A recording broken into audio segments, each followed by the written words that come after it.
はい、朝食も終わって、洗い物も終わって、撤収作業に入ります。今日はですね、昨日はね、なんとなく天気悪かったんですけど、今日はすごくいい天気で、もうこの天気ですよ。もう雲一つない天気。もうなんか日に当たるのがもうめんどくさいんで、ここから撮ってますけど、もうほんとタープ越してもわかるね、この天気で。なので、外も相当暑くなっておりますので、熱中症にならないようにさっさと撤収して帰りたいと思います。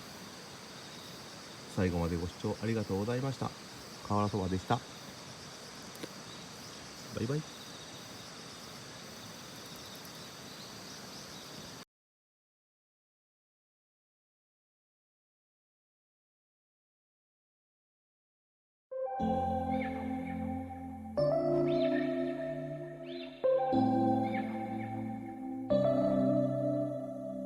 September we met, I could tell by your smile.